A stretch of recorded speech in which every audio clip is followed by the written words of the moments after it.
ゆっくり解説。永遠の輝き。20世紀を代表する映画スター女優トップ10。こんにちは、みんな。今日は、映画史に名を刻んだ女優たちを紹介するよ。彼女たちがどんな映画で輝き、どんなエピソードがあったのかを、みんなと一緒に振り返っていこうね。そうだぜ。20世紀には、本当にすごい女優たちがたくさんいたんだ。彼女たちは、ただ映画に出るだけじゃなくて、その存在自体が映画の歴史を作ってきたんだぜ。さあ、誰から紹介するのか、楽しみだな。じゃあ、早速、最初の女優から紹介しよう。映画界の伝説とも言えるあの女優たちの魅力に迫っていこうね。おお、ワクワクするぜ。それじゃ、ランキング形式でトップ10を紹介するぜ。第10位。グレース・ケリー。最初に紹介するのは、映画界のプリンセスとも呼ばれた、グレイス・ケリーさんよね。どうしてそんなに有名なのかしら？グレイス・ケリーは、1950年代のハリウッド映画で大ブレイクした女優だぜ。ダイヤル M を回せや裏窓、泥棒成金など、アルフレッド・ヒッチコックの映画で大活躍して、その美しさと演技力で一世を風靡したんだ。ヒッチコック監督の映画にたくさん出ていたのね。彼女の演技にはどんな特徴があったの？彼女の演技は、冷静で知的な女性を演じることが多かったんだ。特に、裏窓では、ジェームズ・スチュワートと共演して、観客を引き込む魅力があったんだぜ。グレイス・ケリーは、演技だけでなく、彼女自身の優雅な存在感が映画を引き立てたんだ。それに、グレイス・ケリーは女優業を引退して、モナコの公主としても知られているわよね。そうだぜ。1955年、カンヌ映画祭でモナコ対抗レイニエ3世と出会い、翌年には結婚したんだ。結婚後、女優業を引退して、モナコの公主として活動を始めたんだよ。すごいわね。女優から公主として社会貢献に従事するなんて、まさに現実のプリンセスね。ああ、彼女はモナコで文化芸術を支え、社会福祉活動にも力を入れていたんだぜ。モナコの発展に大きく貢献したんだ。でも、彼女は残念ながら早くに亡くなってしまったんだよね。ああ、1982年に自動車事故で亡くなったんだ。運転中に脳卒中を起こして、ガードレールに衝突したんだぜ。彼女の死は多くの人々に衝撃を与えたんだぜ。それでも、彼女の名前や存在は今でも多くの人に愛されているんだよね。映画界の伝説であり、モナコの貴婦人としても素晴らしい業績を残したんだもの。その通りだぜ。グレイス・ケリーは映画界のレジェンドであり、彼女のスタイルやファッションは今も多くの人に影響を与え続けているんだ。まさに永遠の輝きだな。第9位。ビビアン・リー。さて、どんどん行くぜ。第9位は、燃えるような情熱と圧倒的な存在感で、見る者を釘付けにした大女優、ビビアン・リーだ。ビビアン・リー、もしかして、風と共に去りぬのスカーレット・オハラ役の人ですか？大正解だぜ。レイム、彼女の代名詞とも言える役柄だ。ビビアン・リーは、その類稀なる美貌と、激しい感情を表現する卓越した演技力で、20世紀映画史に燦然と輝く足跡を残したのぜ。やっぱりあのスカーレット・オハラだったんですね。すごく印象的なキャラクターでした。他にどんな作品に出ているんですか？彼女のキャリアを語る上で、風と共に去りぬ1939年は外せない。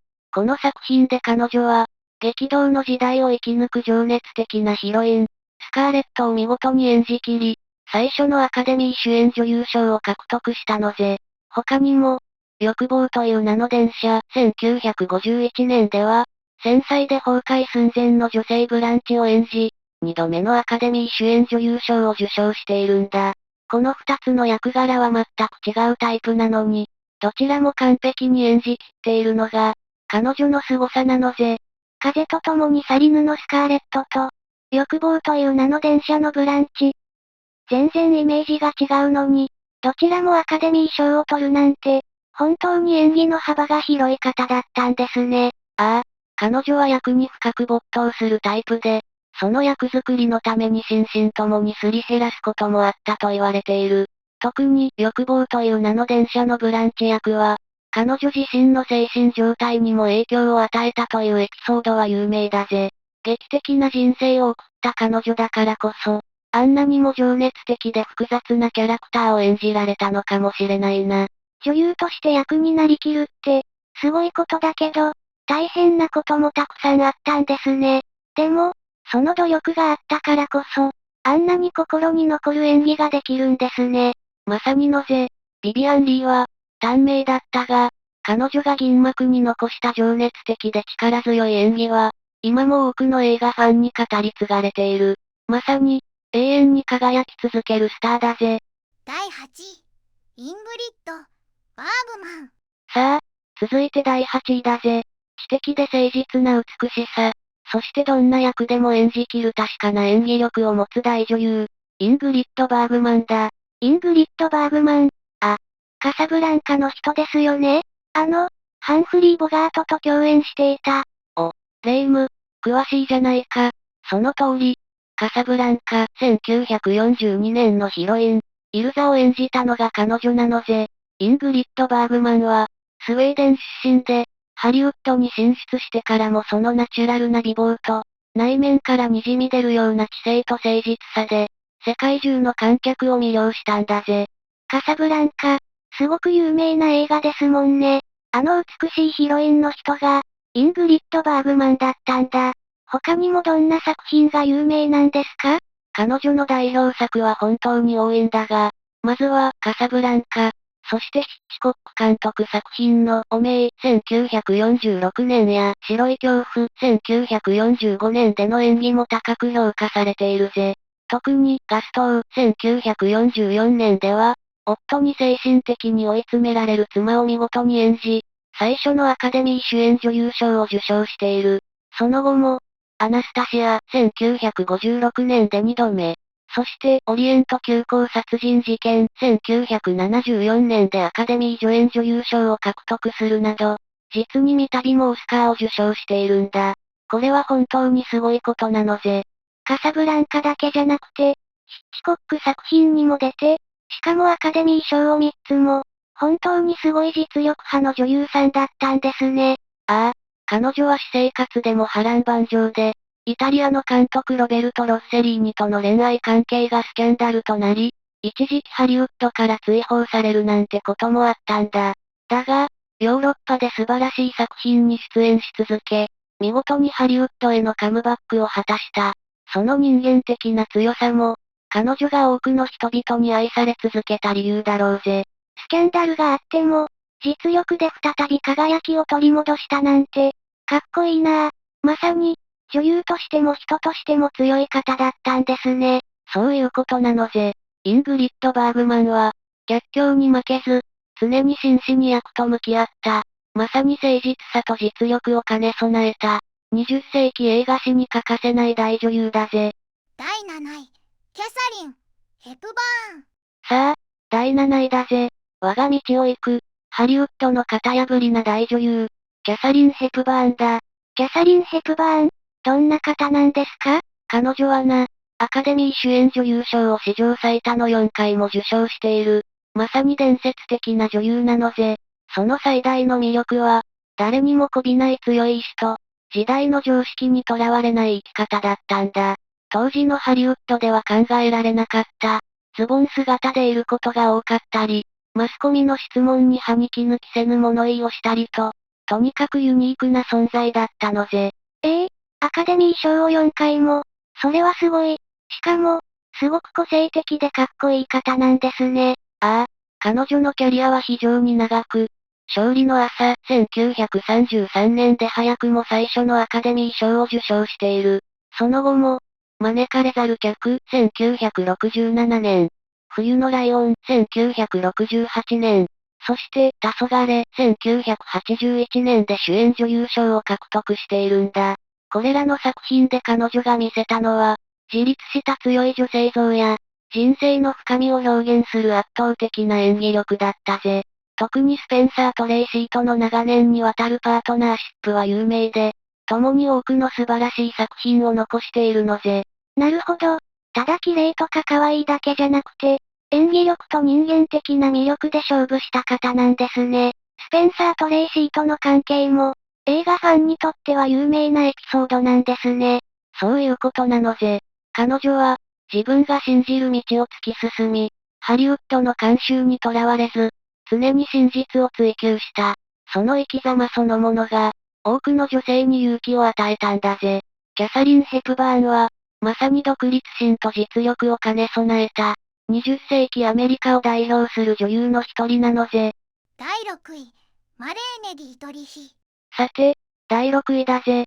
唯一無二のオーラと、時代を超えたカリスマ性を持つ大女優、マレーネ・ディートリヒだ。マレーネ・ディートリヒ、名前は聞いたことがあります。なんだか、すごくミステリアスでかっこいいイメージです。そうそう、レイム、よくぞ気づいた。彼女はな、ドイツからハリウッドに渡り、その中性的な魅力と大敗的な美しさで、一世を風靡したのぜ。特に、タキシードやシルクハットといった男性的な衣装を身につけるスタイルは、当時の女性たちに大きな衝撃とインスピレーションを与えたんだ。単なる女優というより、ファッションアイコン、文化的な存在だったんだぜ。タキシードにシルクハット。それはすごく個性的でかっこいいですね。まさに、時代の最先端を行くマドンナだったんですね。彼女をスターダムに押し上げたのは、ドイツ時代の嘆きの天使1930年だ。悪女役で世界を魅了したんだぜ。ハリウッドに渡ってからは、モロッコ1930年でゲイリー・クーパーと共演し、女性初のタキシード姿でのキスシーンは伝説となっている。他にも、上海特急1932年や、後年の情婦1957年での貫禄ある演技も有名だぜ。どんな役でも、彼女自身の強い個性が光っていたのぜ。嘆きの天使にモロッコ。題名だけでも雰囲気がありますね。男性的な衣装でキスシーンなんて、本当に型破りだったんですね。彼女は第二次世界大戦中には、前線の兵士たちを慰問するために世界中を飛び回り、その愛国心も高く評価されているんだ。晩年は表舞台から遠ざかるが、そのカリスマ性は衰えることなく、多くのアーティストに影響を与え続けているのぜ。女優としてだけでなく、人としても魅力的な方だったんですね。ファッションアイコンとしても、今見ても全然古くないですもんね。ああ、マレーネ・ディートリヒは、ただ美しいだけでなく、強い意志と独立心を持ち、自らのスタイルを貫いた。まさに、20世紀を代表する、クールでグラマラスな永遠のディーバなのぜ。第5位、マリリン・モンロー。さあ、トップ5に入ったぜ。第5位は、時代を超えて愛される永遠のアイコン、マリリン・モンローだ。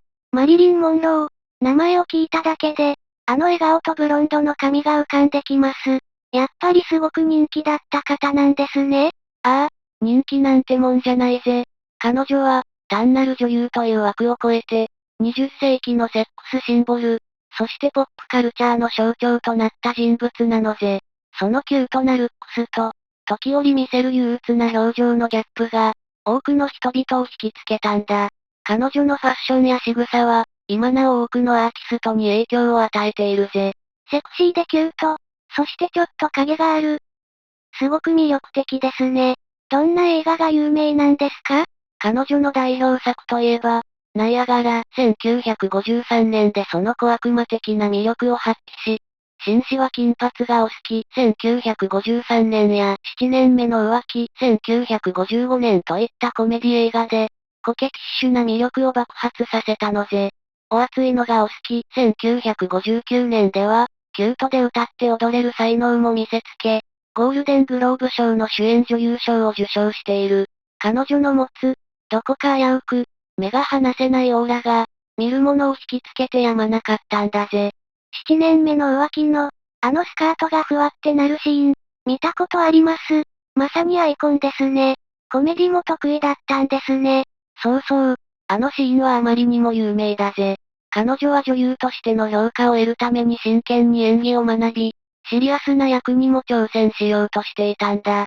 だが、残念ながら私生活での苦悩もあり、短い人生だった。1962年に36歳という若さで亡くなってしまったが、その輝きは全く色褪せていないのぜ。そうだったんですね。華やかな世界の裏側で、色々な苦労もあったんでしょうね。でも、今でもこんなにみんなに愛されているなんて、本当にすごい存在です。まさにのぜ、マリリン・モンローは、儚さと輝き、セクシーさとキュートさを併せ持った、まさに奇跡のような存在だった。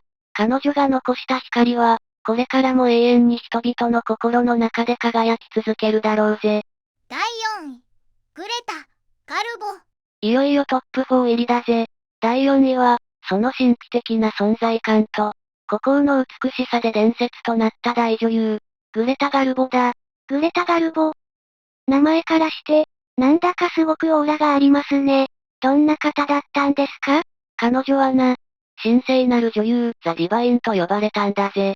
スウェーデン出身で、ハリウッドに彗星のごとく現れ、その憂いを帯びた瞳と、どんな役でも自分のものにしてしまう圧倒的なオーラで、世界中の観客を魅了した。特に、多くを語らずとも感情を表現できる、その静かで内向的な演技スタイルは、当時の女優たちとは一線を画していたのぜ。神聖なる女優ですか。すごいニックネームですね。物静かなのに、存在感があるって、まさに本物のスターですね。彼女の代表作は数知れないが、グランドホテル1932年での衰退していくバレリーナ役で、その悲哀に満ちた演技が高く評価された。他にも、クリスチナ女王1933年や、アンナ・カレニナ1935年、椿姫1936年といった文芸作品のヒロインを多く演じ、その美しさ、演技力で物語に深みを与えたぜ。初のコメディ出演となったニノチカ1939年では、ガルボが笑ったと宣伝され、話題になったんだ。アカデミー主演女優賞にも何度かノミネートされ、後に名誉賞も受賞しているのぜ。歴史上の有名な女性の役をたくさん演じているんですね。ガルボが笑ったなんて、それまでどれだけシリアスなイメージだったんだろう。でも、コメディもできたなんて、意外です。ああ、そして彼女を語る上で外せないのが、絶頂期である36歳という若さで突如引退し、その後一切公の場に姿を見せなくなったことだ。私は一人になりたいの、I want to be alone という言葉はあまりにも有名だが、これは必ずしも孤独を求めたわけではなく、そっとしておいてほしいという彼女なりのメッセージだったと言われている。このミステリアスな引退劇が、彼女の伝説をさらに強固なものにしたのぜ。そうなんですね。私は一人になりたいって、すごく有名なセリフですもんね。突然引退して、神秘的なベールに包まれたまま、だからこそ、神聖なる女優と呼ばれ続けるんですね。そういうことなのぜ。グレタ・ガルボは、時代の寵児でありながら、名声よりも自身の内面的な平穏を選んだ。その生き方そのものが、多くの人々を魅了し、永遠の謎に包まれた伝説的な女優として、今も輝き続けているのぜ。第3位、リタ・ヘイワース。さあ、ついにトップ3だぜ。第3位は、その圧倒的なグラマーと華麗なダンスで、世界中の男性を虜にしたラブゴッテス、リタ・ヘイワースだ。リタ・ヘイワース、ラブゴッテスって、すごい響きですね。写真を見たことあるかも。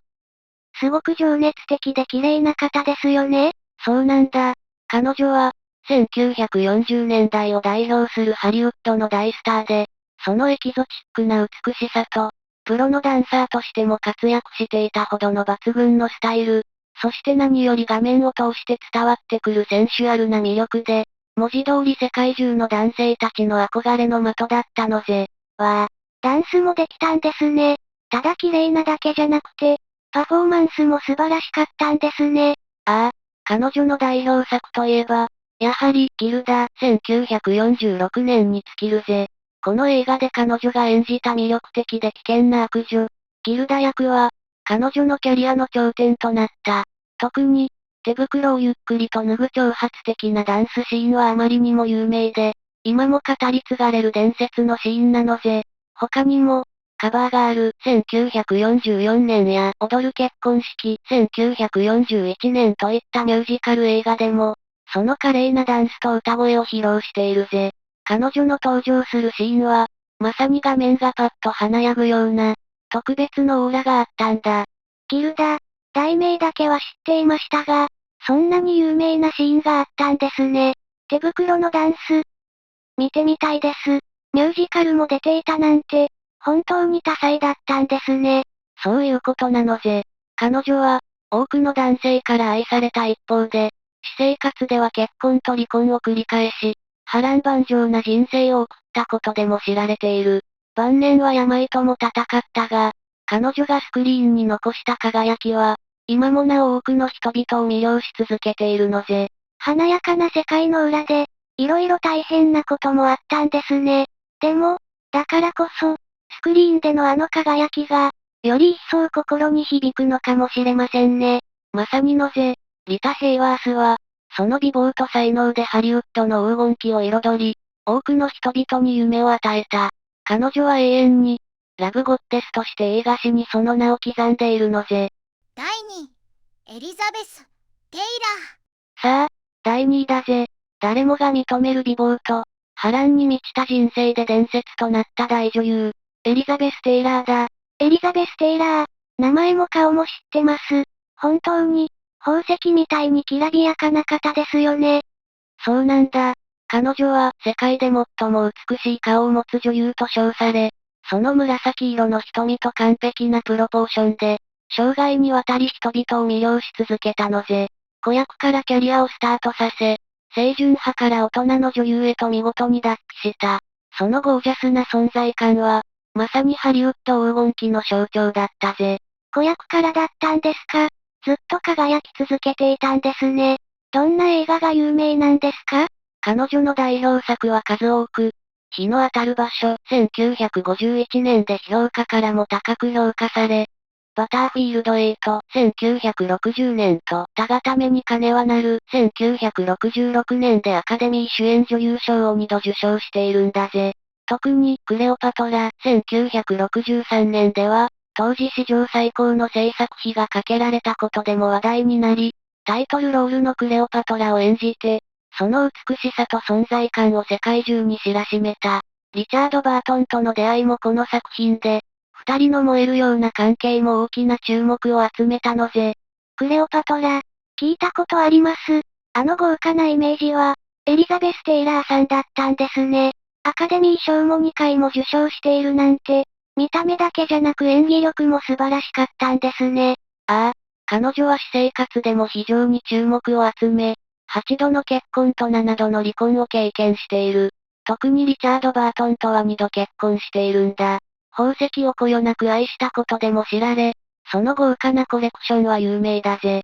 晩年はエイズ撲滅のためのチャリティ活動にも熱心に取り組み、人道支援家としても大きな功績を残しているのぜ。8回も結婚、まさに波乱万丈ですね。でも、チャリティ活動にも力を入れていたなんて、素晴らしい方ですね。まさにのぜ、エリザベス・テイラーは、その圧倒的な美貌と才能、そして激動の人生を通じて、世界中の人々に夢と話題を提供し続けた。彼女は永遠に、ハリウッドの歴史に燦然と輝く美の伝説なのぜ。第1位オードリー・ヘプバーン。さあ、ついに栄えある第1位の発表だぜ。この人がトップなのは、もはや揺るぎない事実、永遠の妖精、オードリー・ヘプバーンだ。やっぱりオードリー・ヘプバーンさんでしたか。誰もが憧れる、まさに別格の存在ですよね。動画のサムネイルにも使わせてもらったんです。そうだろう。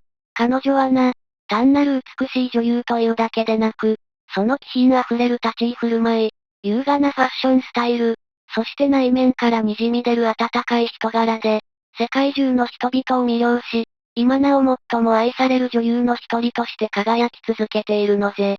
彼女がファッションアイコンとして与えた影響は計り知れないんだ。気品があって、優雅で、しかも温かい人柄。完璧すぎます。どんな映画が有名なんですか？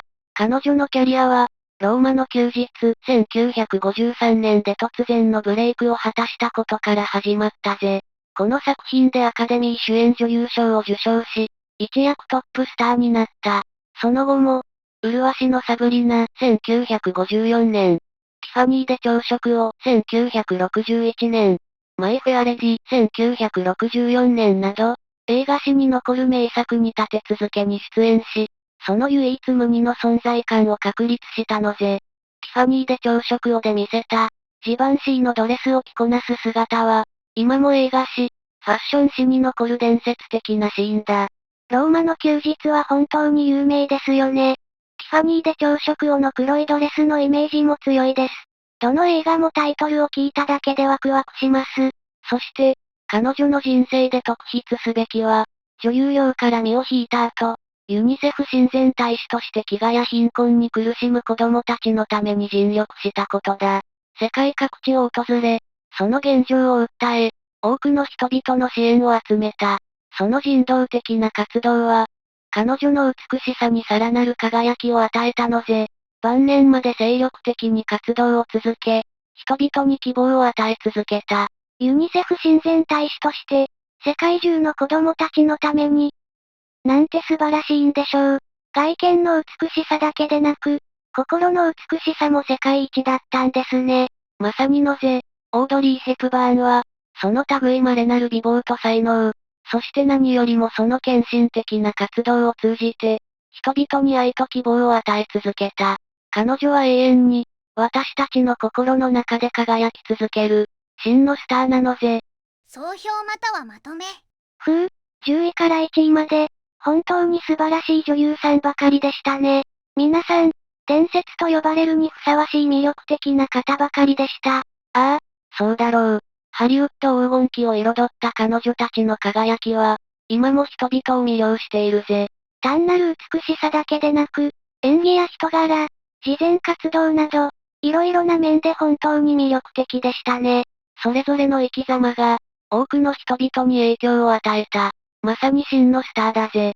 この動画を見て、もっと彼女たちの映画を見たくなりました。ぜひ、紹介した女優たちの作品を見てほしいぜ。きっと感動を与えてくれるはずだ。この動画が素敵な出会いになれば嬉しいです。ありがとうございました。また次回の動画で会おうなのぜ。ご視聴ありがとうございました。最後までご視聴いただきありがとうございました。これからも役立つ情報をお届けいたしますので、チャンネル登録と高評価をよろしくお願いします。コメント欄でご意見や質問もお待ちしています。それではまた次回お会いしましょう。バイバイ。今日も一日良い日で、またね。